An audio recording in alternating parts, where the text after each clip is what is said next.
END를 중심으로 한 포괄적인 대화로 한반도에서의 적대와 대결의 시대를 종식하고 평화 공존과 공동 성장의 새 시대를 열어가야 합니다.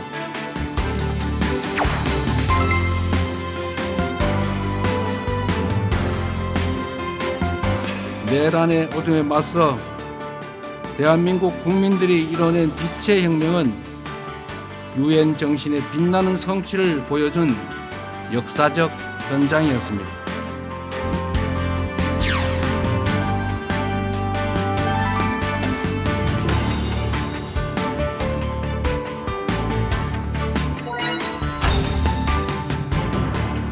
네, 앞서 보신 것처럼 이재명 대통령이 한국 시간으로 오늘 새벽 유엔 총회에서 기조연설을 했습니다. 유엔 설립 80주년과 함께 해온 한국의 역사를 설명했죠. 또 새로운 대한민국으로 돌아왔다라고 선언했는데요. 이재명 대통령은 교류와 관계 정상화, 비핵화를 담은 END 이니셔티브로 한반도의 냉전을 끝낼 거라고 밝혔습니다. 서울 스튜디오 연결해 자세한 내용 살펴보겠습니다. 차윤주 앵커.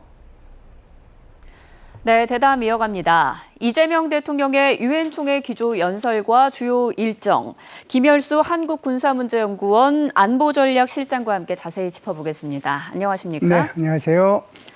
네, 이재명 대통령의 유엔 총회 기조 연설 중에 3번의 박수를 받으면서 전 세계 정상들의 호응을 이끌어냈는데요. 주 메시지 어떻게 보셨습니까? 예, 이재명 정부 출범 이후에 첫 유엔 총회 연설을 하신 거잖아요. 예. 그래서 브라질 대통령이 첫 번째 연설하고 트럼프 대통령이 두 번째, 우리 대통령께서 이제 7번째 연설을 하셨는데요.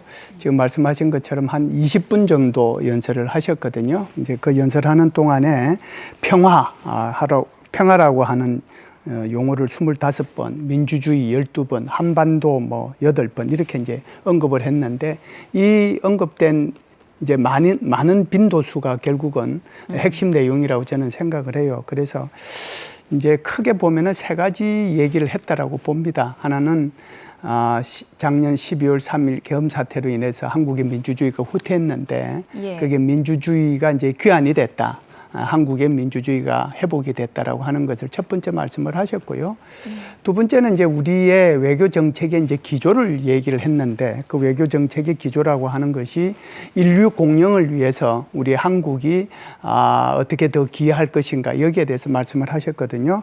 그래서 여기에 보면은 인권이라든지 기후변화라든지 그다음에 지속 가능한 성장이라든지 그리고 AI의 책임 있는 이용이라든지 여기에 대해서 말씀을 하셨단 말이죠. 예. 이것이 이제 우리 외교 정책의 기조라고 볼 수 있고 세 번째는 아무래도 이제 남북한 문제가 되겠죠. 예. 그래서 남북한 문제에 대해서 평화 공존과 공동 성장을 위한 새로운 여정을 시작을 했다. 그러면서 3대 원칙을 다시 한 번 더 재천명하시고 그리고 이제 북한의 비핵화에 대한 3단계 해법도 다시 한 번 더 말씀을 하시는 그런 기조 연설이 있었다 이렇게 봅니다. 예, 이재명 대통령의 기조연설 첫 화두는 민주 대한민국의 복귀를 공식 선언하는 것이었습니다. 내용 듣고 오겠습니다.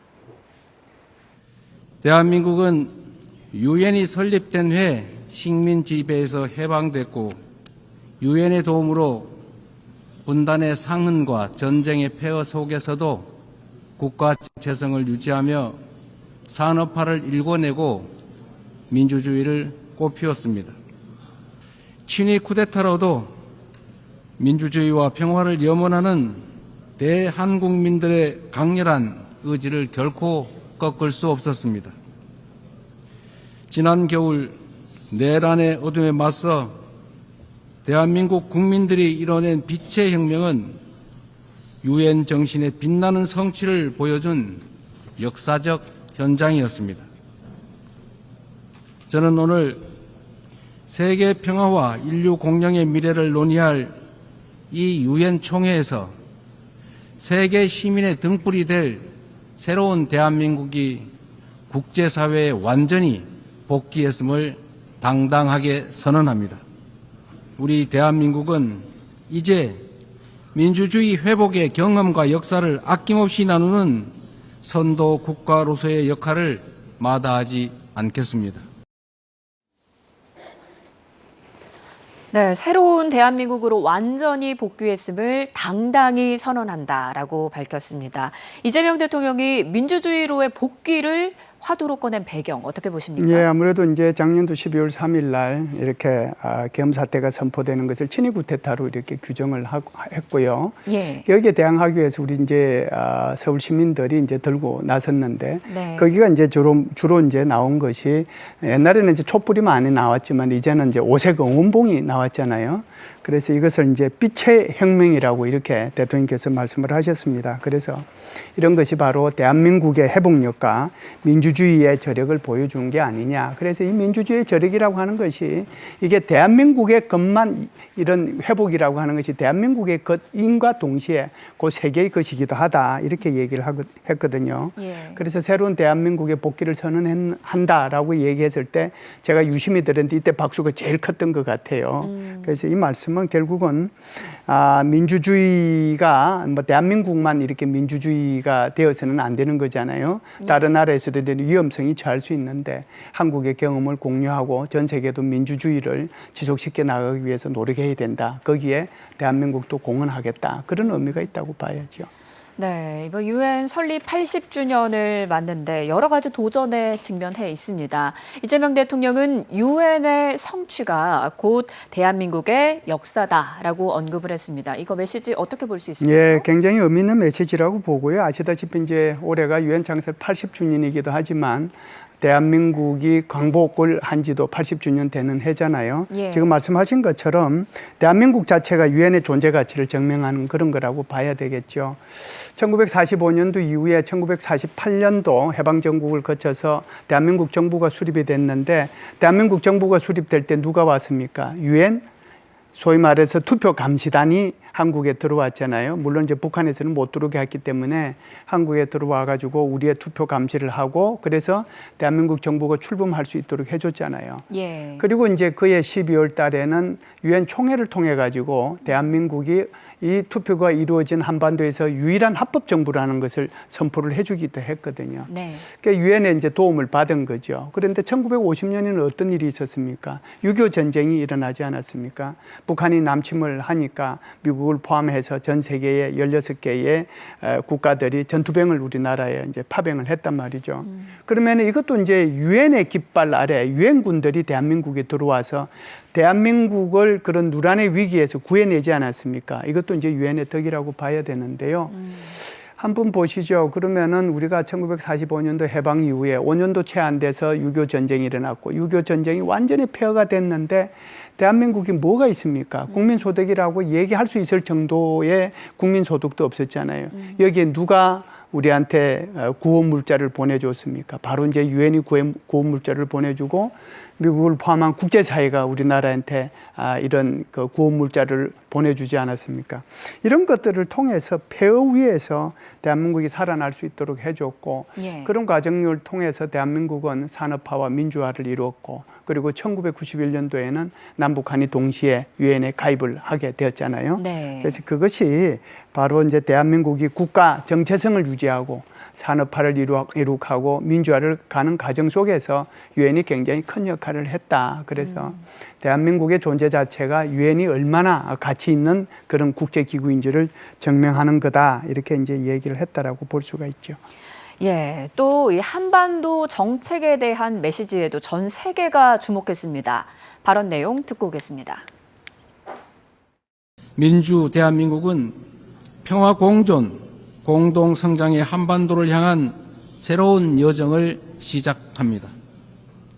그 첫걸음은 남북 간 무너진 신뢰를 회복하고 상호 존중의 자세로 전환하는 것입니다. 대한민국 정부는 상대의 체제를 존중하고 어떠한 형태의 흡수 통일도 추구하지 않을 것이며 일체의 적대 행위를 할 뜻이 없음을 다시 한번 분명하게 밝힙니다. 가장 확실한 평화는 싸울 필요가 없는 상태입니다. 교류, 관계 정상화, 비핵화, 즉 END를 중심으로 한 포괄적인 대화로 한반도에서의 적대와 대결의 시대를 종식하고 평화 공존과 공동 성장의 새 시대를 열어가야 합니다. 네, 상호 체제 존중하자, 흡수 통일 안 하겠다. 또 비핵화에 대한 기조까지 유엔 연설에서도 기존의 그 입장을 다시 한번 강조한 것이다. 이렇게 보면 될까요? 그렇죠. 사실상 이제 한반도의 평화 공존과 공동 성장을 위해서 새로운 시대를 열어나가려고 하면 제일 처음에 해야 될 게 뭐냐. 그게 바로 그 첫걸음이 신뢰 회복이다. 예. 그리고 이제 상호 존중의 자세를 가지는 것이다라고 이제 말씀을 하셨는데요. 그러면서 이제 대북 원칙, 세 가지 원칙이죠. 전에도 이제 우리가 8.15 경주사에서 대통령께서 말씀하신 것을 유엔이라고 하는 이 총회를 이용을 해서 전 세계에 다시 한 번 더 알렸다라고 볼 수가 있는데요. 북한 체제를 존중하겠다. 우리 흡수 통일을 안 하겠다. 그리고 우리가 먼저 적대행위를 하는 일은 없을 것이다. 사실상 이 말을 했을 때도 아마 거기에 참석했던 많은 분들이 박수를 쳤거든요. 두 번째 아주 큰 박수를 받은 부분이 바로 이 부분이라고 생각을 합니다. 그러면서도 이제 대통령께서 이런 얘기를 하시죠. 사실상 이재명 정부가 출범한 이후에 사실상 북한에 대해서 대북 전단 날리는 것도 없앴고 그리고 대북 방송도 중단하고 심지어 대북 확성기 방송 그 장비까지도 다 철거를 했다. 근데 이제 뭐 북한의 호응에 대해서는 말씀을 안 하셨지만 어찌됐든 남북 신뢰를 회복하기 위해서 북한의 호응과 무관하게 일관되게 이 정책을 추진해 나가겠다 이런 말씀을 하셨죠.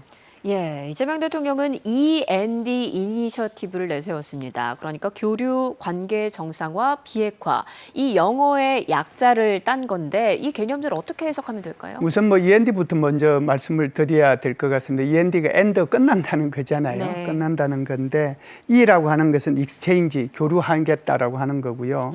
N이라고 하는 것은 normalization 그러니까 관계를 정상화하겠다라고 하는 거고. D는 denuclearization, 그러니까 비핵화하겠다라고 하는 거거든요. 그래서 영어의 첫 글자를 따서 END, 그냥 얘기하면 end, 끝내겠다라고 하는 건데 END를 통해 가지고 지속 가능한 평화를 모색하고 공동의 그런 성장을 해 나가겠다라고 하는 거죠. 그래서 남북한 간의 교류와 협력은 단계적으로 이제 확대하겠다라고 하는 것이 이에 해당이 되는 거고요.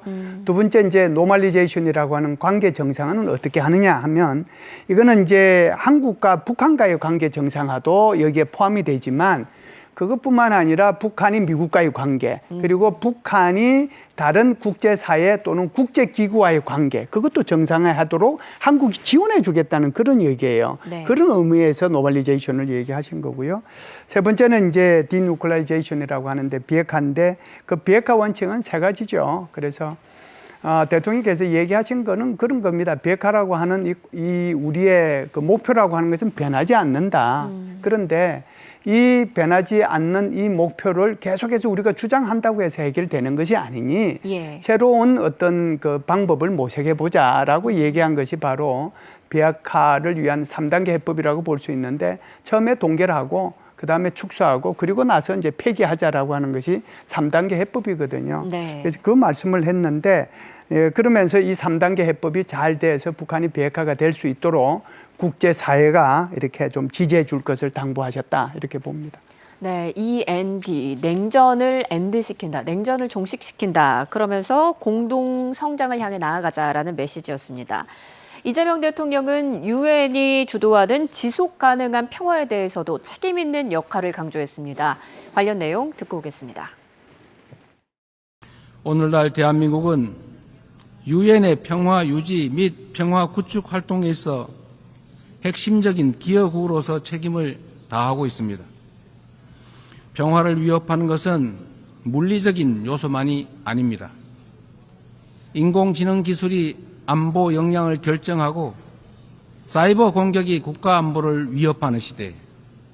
우리는 이제 보이는 적을 넘어 보이지 않는 적과 맞서야 합니다.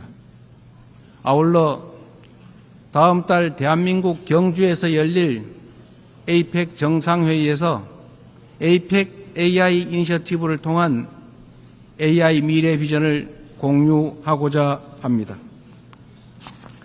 첨단 기술 발전이 인류의 보편적 가치에 기여하는 모두를 위한 AI의 비전이 국제사회의 뉴 노멀로 자리 잡을 수 있도록 노력하겠습니다. 네, AI 기술이 안보 역량을 결정하고 사이버 공격이 국가 안보를 위협한다 이런 메시지를 내놨는데 실제로 어느 정도 위협적입니까? 대통령께서 말씀하신 것이 우리가 그냥 흔히 적이라고 그러면 눈에 보이는 적, 그러니까 물리적인 적만 얘기를 하는데 이제는 그 물리적인 적만 우리가 싸워서 이겨야 되는 게 아니다. 네. 눈에 보이지 않는 적과 싸워야 되는데 그 핵심이 두 가지라고 얘기를 했어요. 하나는 이제 사이버 공격과 두 번째는 이제 AI의 피해라고 이렇게 이제 규정을 했다라고 볼 수 있는데 사이버 공격 같은 것은 지금 현재도 우리 언론에서 계속 떠들고 있고 논란의 중심에 서 있는 것이 바로 SKT, KT, 롯데카드 그거잖아요. 그걸 통해 가지고 사실상 개인정보 다 털리고 경제적인 피해는 이루 말할 수 없이 커지고 있는 거잖아요. 맞습니다. 이런 경제적인 문제뿐만 아니라 이게 국가 안보에도 굉장히 영향을 미칠 수 있습니다. 국가 기관망을 마비시킬 수도 있어요. 네. 철도라든지 원자력이라든지 이런 것들도 마비시킬 수가 있고요. 군사 통신망에 만일 이게 침투를 하게 되면 군사 작전을 다른 방향으로 끌고 가고 자기가 원하는 방향으로 가게 할 수도 있는 거거든요. 이런 사이버 공격에 대해서 대비해야 된다라고 하는 그런 말씀을 하신 거고요. 두 번째는 우리가 AI 같으면 이제 AI를 생성형 AI를 뭐 저도 이제 활용을 많이 하고 있습니다만은 이게 좋은 면만 있는 건 아니거든요. 그래서 AI라고 하는 것이 사실상 기존에 이제 해킹을 이제 하는 방법을 훨씬 더 정교하게 AI를 이용하면 할 수가 있거든요. 이것도 이제 AI가 주는 피해라고 볼 수가 있고요. 두 번째는 이제 자율주행이라든지 안면 인식이라든지 그렇지 않으면 의료 AI라든지 이런 것들이 있는데 그 AI의 입력 데이터를 잘못 넣으면 어떻게 되겠어요? 엄청난 사고가 유발될 수 있는 거잖아요. 예. 이것도 AI의 피해라고 볼 수가 있고 그리고 AI가 제대로 이제 뭔가 역할을 하려고 하면은 대규모의 데이터가 들어가는 거잖아요. 네. 그 대규모의 데이터가 수집되고 들어가는 그 과정 속에서 개인정보가 다시 누출이 될 수 있기 때문에 이런 위험도 있는 거고요. 사실상 실제 인물들의 어떤 그 음성이라든지 영상이라든지 이걸 우리 이제 딥페이크라고 얘기를 하는데 그런 것들을 우리 지금 흔히 보고 있잖아요. 네. 이런 것들이 이제 굉장히 그 위험성이 있다 이렇게 볼 수 있기 때문에 사실상 사이버 위협이라든지 AI의 그 활용을 잘못했을 때에 나타나는 위협은 정말 굉장히 크다고 볼 수가 있기 때문에 대통령께서 이것을 특별히 강조했다 이렇게 볼 수 있죠. 네, 이재명 대통령은 곧 이제 안보리 의장 자격으로 공개 토의를 주재하는데요. 여기 주제가 보면은 AI 그리고 국제 평화 안보 이렇게 골랐습니다. 어떤 배경이 있을까요? 지금 말씀하신 것이 AI에 관련된 그 지금 질문하신 거잖아요. 이제 예. 크게 이제 두 가지로 말씀을 드릴 수가 있는데 하나는 이제 24일 날 현지 시간이죠. 안보리 공개 토의에서 AI와 국제 평화 및 안보라는 그 주제를 가지고 이게 회의를 주재하거든요. 네.